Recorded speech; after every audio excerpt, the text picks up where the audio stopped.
एक एक नाटक होतं ज्याच्यामध्ये एक प्रमुख भूमिका करणारी नटी होती, मी सहकलाकार होतो आणि त्या एक पान सोडूनच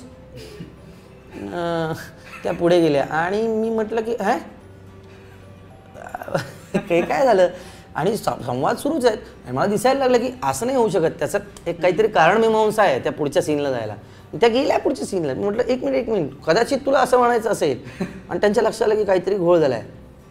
मग त्या मला स्टेजवर असं म्हणाले आणि मग आता रे म्हटलं की आता बघ तू असा विचार कर.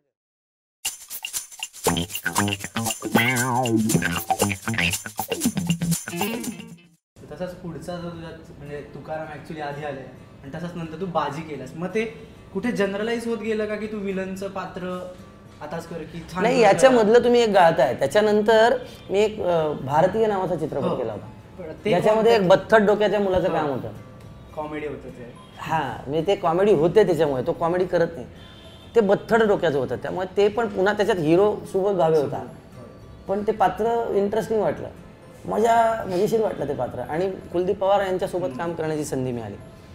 तर त्याच्यात पुन्हा ते वेगळं होतं. आणि मग बाजी तर काय ह्या चित्रपटाचं यश अपयश याही पलीकडे ज्या मुलाबरोबर ज्या मित्राबरोबर मी सुरुवात केली तो श्रेयस तळपदे, त्यांना अभिनयाची त्याची जी बाजी मारलेली आहे त्यामुळे तो हिंदी चित्रपटसृष्टीत चमकला, अजूनही उत्तम काम करतो आहे. तो पुन्हा एकदा मराठी भाषेमध्ये काम करणार होता आणि निखिल महाजन नावाचा एक अत्यंत जिवलग मित्र या निमित्ताने लाभला. तर हा सुद्धा लुक जो आहे हे जे दिसतोय मी याच्यामध्ये, तर ते फर्स्ट हाफ झाल्यानंतर म्हणजे मध्यंतरापर्यंत सिनेमा जो झाला त्यानंतर निखिल म्हणाला की आपल्याकडे 2-2.5 महिन्यात जरा बदल हवा आहे तुझ्या शरीरामध्ये. मग शैलेश परुळेकर नावाचे जे आमचे गुरु आहेत, व्यायामपटू जे आहेत, त्यांनी मला व्यायाम रुजवला माझ्या अंगामध्ये. कधीच मी व्यायाम करणारा मुलगा नव्हतो. तर त्यांच्याकडे तुकारामच्या वेळेला मी बारीक व्हायला गेलो होतो. त्यानंतर मग त्यांनी 4-4.5 महिने मेहनत करून आणि मग टक्कल करा म्हणजे हे असं झालं. निखिल महाजनला मी म्हटलं हे बघ आता कसे बारीक कर केस, बारीक केले त्याला फोटो पाठवला, नाही आणखी बारीक कर. तर मला कळलंच नाही त्याचा काय डाव होता. बारीक कर म्हणता 0 फिरवलं. तो म्हटलं आता टक्कलच करून टाकला. अजूनही त्याला असं वाटतं की नाही तो फार हुशार आहे आणि त्यांनी मला असं डायरेक्ट टक्कल करायला सांगितलं असतं मी केलं नसतं. पण माझी काही करायची तयारी होती कारण तो दिग्दर्शक फारच मस्त आहे. पण असं कुठे जनरलाइज होतं ना, नाही तुला कधी इंडस्ट्रीत भीती वाटली? कारण की बऱ्याच होतं की कॉमेडी ऍक्टरला हे बघ मला मरणाची सुद्धा भीती नाही. या कॅरेक्टरशी काय भीती घेतोस? कारण की म्हणजे मला भीती एकाच गोष्टीची आहे की मी तिथे जाईन रंगमंचावर आणि मी माझे संवाद विसरीन किंवा कधीतरी मला असं वाटेल जाऊ दे ना काय प्रेक्षक आहेत करूयात प्रयोग. मला या स्वभावाची भीती वाटते की ते त्याची लागण नको व्हायला. बाकी कुठे जनरलाइज आणि अरे लक्ष्मीकांत बेर्डे आणि राजेश खन्ना या माणसांना ठेवलं नाही चित्रपटसृष्टीने. त्यांच्या चुका काय होत्या आणि काय नंतर सतीश तारेसारखा हरहुन्नरी ज्याला या शब्दाचा शब्दार्थ जर कोणी विचारलं तर मी म्हणेन सतीश तारे, मोठा नट. पण काय भीती काय वाटायची? हे बघ आज माझं काहीतरी चाललेलं आहे म्हणून तुम्ही लोकांनी मला बोलवलं आहे म्हणून तुम्ही माझ्याशी गप्पा मारताय.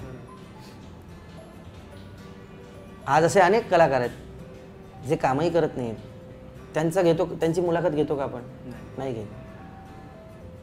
तो उगते सूरज को सलाम है, दिन भी बड़ा है इसीलिए गजरा सजाकर बैठी बिन ब्याही दुल्हन के लिए एक रात तो है.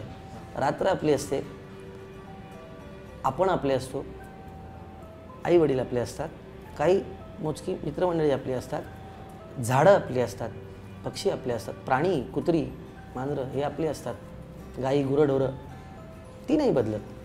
त्यांना प्रेमाने स्पर्श बाकी म्हणून तर म्हटलं हे यश आणि अपयशाचं. तर मला भीती नाही आहे त्याची. टाईपकास्ट होईल अशी भीती. तेच काम होईल की काय आपल्याकडून अशी भीती आहे. जसं तू बोलता ना संवाद विसरायची तुला भीती आहे, पण असेच सुरुवातीला किंवा आता असे काही किस्से आहेत का थिएटरवर किंवा असं कुणीतरी संवाद विसरले आणि असं किस्से काही आठवतात का तुला? त्यांची नावं घ्यावीशी वाटत नाही मला, पण एक नाटक होतं ज्याच्यामध्ये एक प्रमुख भूमिका करणारी नटी होती, मी सहकलाकार होतो आणि त्या एक पान सोडूनच त्या पुढे गेल्या आणि मी म्हटलं की काय झालं आणि संवाद सुरूच आहेत आणि मला दिसायला लागलं की असं नाही होऊ शकत, त्याचं एक काहीतरी कारण मीमांसा आहे त्या पुढच्या सीनला जायला. त्या गेल्या पुढच्या सीनला. म्हटलं एक मिनिट कदाचित तुला असं म्हणायचं असेल आणि त्यांच्या लक्षात आलं की काहीतरी घोळ झालाय. मग त्या मला स्टेजवर असं म्हणाले आणि मग आता रे. म्हटलं की आता बघ तू असा विचार कर की असं असं झालं तर, किंवा तुला हे नव्हतं हे म्हणायचं असेल तर. म्हटलं हो मला हेच म्हणायचं होतं. असं म्हणून मी त्यांचा संवाद त्यांना सांगितला. अशा घटना घडतात की काय. एक कलाकार होता, याचं नाव घेईन मी, गणेश मयेकर नावाचा आमचा अत्यंत लाडका कलाकार, मुक्कामपोत बोंबिलवाडीमध्ये. आणि परेश मोकाशीला चालायचं नाही, ॲडिशन्स घेतलेल्या. मी एक आणखी संवाद स्वतःच्या पदरचा. तर एक दिवस त्याला सुचलं काहीतरी, ॲडिशन सुचली. तो म्हणला आता दाखवतो असं म्हणून तो आला आणि त्यानं काहीतरी स्टेजवर तो म्हणला आणि मग मी तर हवालदारच आहे आणि हेच आहे तेच आहे. लाफ्टर आला. तो नवीन काहीतरी बोलल्यानंतर लाफ्टर आल्यानंतर तो पचवून त्याच्या पुढे बोलणं अवघड असतं. तो लाफ्टर आला बंपर आणि तो पुढचे संवादच विसरला स्वतःचे. आणि तो आमच्याकडे स्टेजवर जवळ आला आणि तो म्हणला प्लीज सांभाळून घ्या. तर मी विसरलोय संवाद, मी सुद्धा एखाद दुसरा संवाद विसरलोय. पण ते मोने काकाच्या, संजय मोनेच्या तालमीत तयार झाल्यामुळे दाखवायचं नाही, कॉन्फिडंटली पुढचं आत्मविश्वासाने पुढचं रेटून न्यायचं होतं ना. माणसं होतं पण दिवे इतक्या वेळा जातात तर लोड शेडिंग असतं, डोक्याचंही लोड शेडिंग असतं कधी कधी. तर नाटकाचं बोललं असतं 2 स्पेशल नाटक असं होतं की रंगमंचावर खूपच हे चाललं आणि खूपच वेगळा कन्सेप्ट होता. तर ह्या पात्रासाठी काय तयारी होती आणि म्हणजे ते पात्र कसं केलं? हां, मी ज्या पात्रासाठी सगळ्यात जास्त तयारी केली ते 2 स्पेशल होतं. मुळात माझा स्वभाव जो आहे तो तुडतुडे आहे. मी एका ठिकाणी बसणारा माणूस नाही आहे. विचारांचा सुद्धा खूप म्हणजे ते काय तुला काय तुला उदाहरण देऊ तर म्हणजे त्या एक्सप्रेसवेवर आपल्याला वेगाची मर्यादा असते बघ, स्पीड लिमिट तरीसुद्धा माणसं झूम झूम इकडून तिकडून जात तसे विचार येत राहतात आणि ते मग कृतीत परावर्तित होतं आणि मग तो स्वभाव बनून मग ते व्यक्तिमत्व बनतं. तसं काहीतरी आहे. पण 2 स्पेशलच्या वेळेला क्षितिज पटवर्धन नावाचे जे लेखक दिग्दर्शक आहेत तर त्यांना मला सांगितलं की अशी कथा आहे हो मराठींची, त्याच्यावर मला नाटक करावं असं वाटतंय. तर मी आणि सई तामणकर करणार होतो. आम्ही म्हटलं करूया. पण म्हटलं हे जे नाटक आहे त्या 2 मित्रांची गोष्ट आहे. प्रेमकथा कशी होऊ शकेल, लव्ह स्टोरी कसं, तर तो म्हटलं ते मी करतो, बरोबर 60 दिवसांनी तुला फोन करतो. तर त्याचा बरोबर मला 62व्या दिवशी फोन आला. आपण ऐकलं फर्स्ट हाफ ऐकला. मी म्हटलं मी करतो हे नाटक, कारण हमीदवाईनंतर नाटकच केलं नव्हतं. आणि सेकंड हाफ ऐकला मी म्हटलं मी हे प्रोड्यूस करतो. कारण पहिल्यांदा त्यानं प्रयोग केला होता असा की पार्श्वसंगीत नाही आहे त्याला, फक्त भवतालात ज्या गोष्टी आहेत म्हणजे बोलताना हा आवाज आला, हे काहीतरी झालं, बाहेर रहदारीचा आवाज आहे, असे आवाज होते फक्त. म्हणजे फारच इंटरेस्टिंग आहे आणि फार छान काहीतरी. तर त्यानं मला सांगितलं होतं की 2 पायावर तो असा उभा आहे, तो नीटनेटका माणूस आहे, स्वच्छ विचार आहेत त्याचे आणि टापटीप आहे, तो करारी व्यक्तिमत्व वगैरे वगैरे. आणि तो डोळे आण ह्याचे त्या मिलिंद भागवतचे. मग माझा आवडता नट आहे मोहन गोखले. मी माझ्या संहितेतच स्क्रिप्टमध्ये त्याचा फोटो ठेवला होता आणि त्याचे डोळे ठेवले होते असे एनलार्ज करून डोळे. तर मी मोहन गोखलेचे डोळे बघून रोज काय माहिती ते आपल्या बाप जन्मात त्याच्यासारखं काय काम आपल्याला जमेल का. पण काहीतरी ते थांबणं, ते बोलणं, तसं त्याची वाचा. मिलिंद भागवत आहे तो, मी जितेंद्र जोशी आहे, मी मारवाडी आहे. तर ती जी वाचा आहे, मग अतुल परचुरे यांचं बोलणं ऐकायचं, मग मनात आणायचं की परेश मोकाशी कसं बोलतात, मग संजय मुने कसं बोलतात. तर ते आणून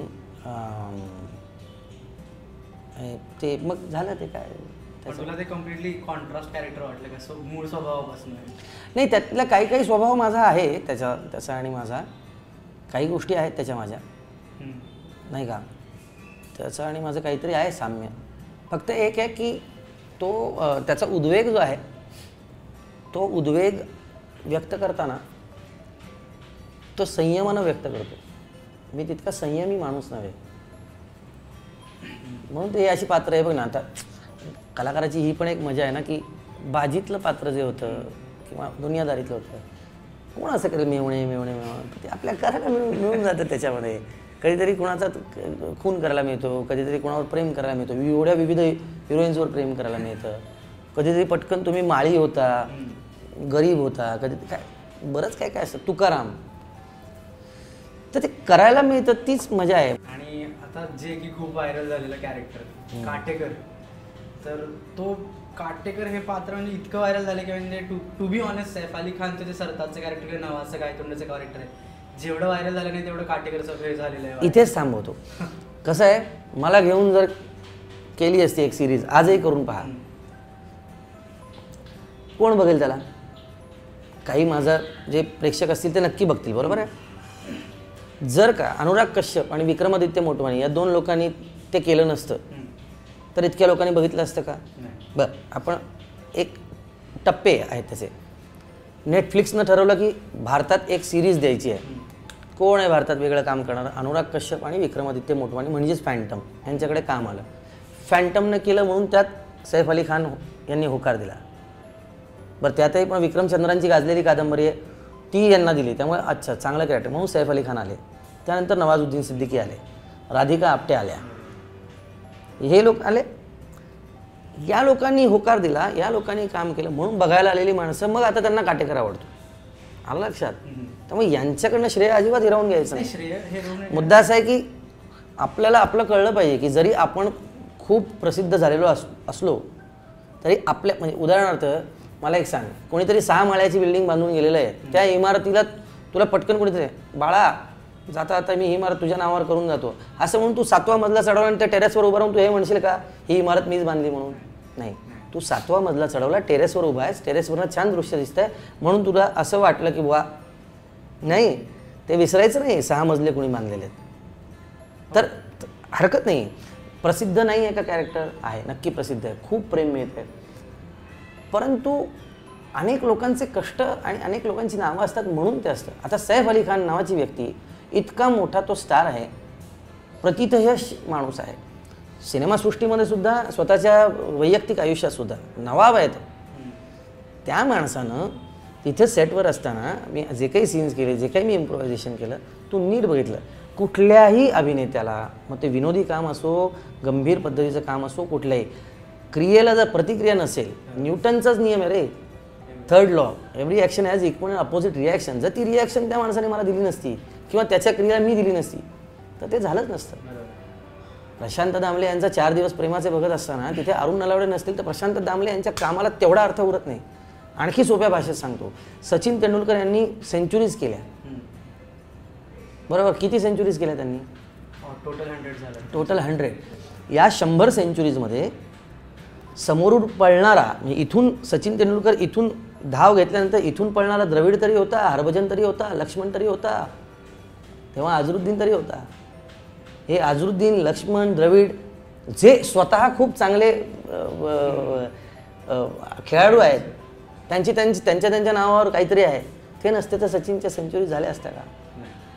तो समोरून पळणारा माणूस तेवढाच महत्त्वाचा असतो. कधीतरी तुम्ही या बाजूला असतात, तुमची सेंचुरी होते, कधीतरी तुम्हाला पळावं लागतं, एखाद्याची सेंचुरी होते. हे सब मिली भगत आहे.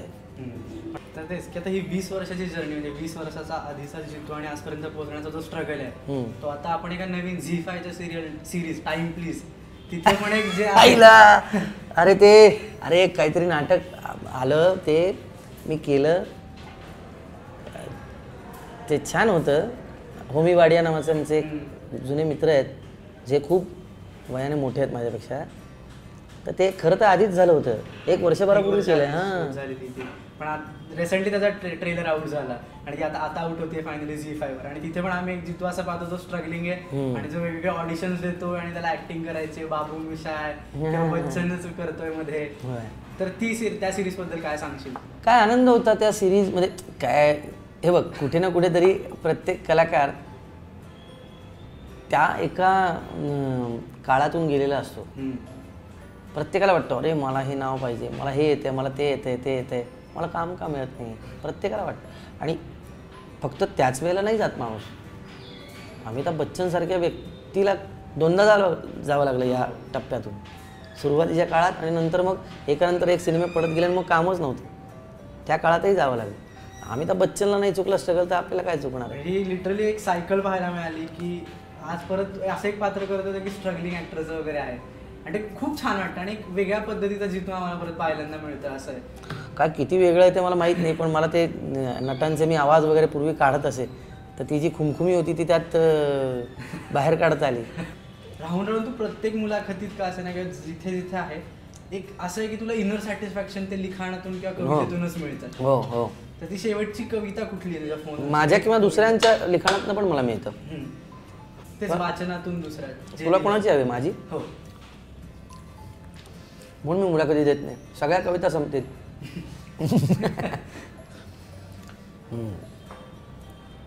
ही कविता लिहिली होती यासाठी की काहीतरी अक्षय तृतीयेच्या 2 दिवस आधी त्या खूप छोट्याशा मुलीवर बलात्कार झाला होता. तिचे फोटो आले, किती वाईट झालं, देशात काय चाललंय. 2 दिवसांनी अक्षय तृतीया होती, त्याच माणसाने हॅपी अक्षय तृतीया असा मेसेज केला. मी म्हटलं की काय नेमकं या लोकांना. मी असं म्हणत नाही की अक्षय तृतीया तुम्ही साजरी करू नका, परंतु मग त्या मुलीच्या बलात्काराविषयी एवढं भावव्याकुळ का झाला तुम्ही? मग नेमकं काय तुम्हाला म्हणायचं आहे? त्याविषयीची ती कविता आहे.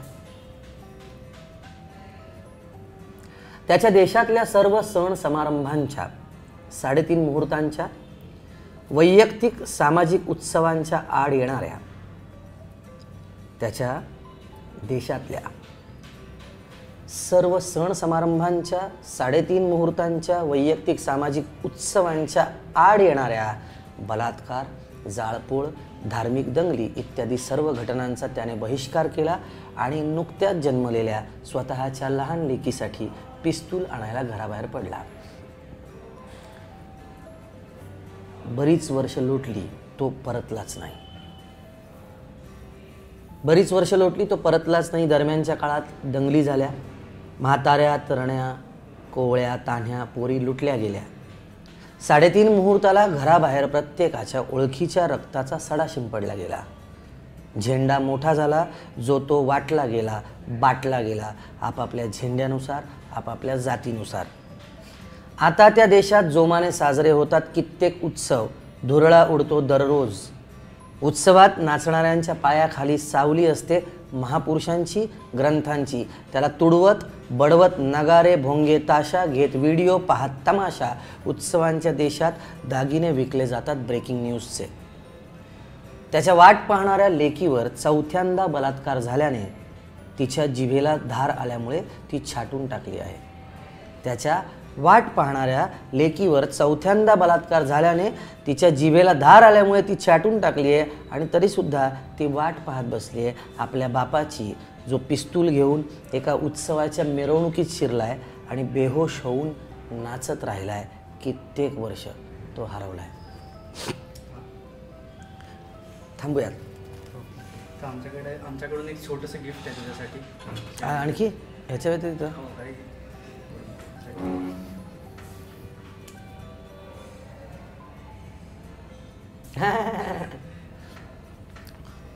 म्हणजे तुमचं म्हणणं आहे मी या साईजचा होऊ? बसेल आहे तुला. मी बारीक व्हायचं म्हणतो तर तुम्ही ह्या साईजला मला म्हणजे डबल एक्सेल दिलाय मला. चांगलं आहे. मराठी कलाकाराविषयी अत्यंत प्रेम यांना वाटत असल्या कारणाने त्यांनी मला छान आहे. पण बायको प्लस झोया प्लस सरताज साहेब काटेकर आणि आमच्याकडून छोटे चॅनल पुणे पॉडकास्ट, हां हे वापरेन मी नक्की. सो काटेकरचं हे आणि हे थँक्यू.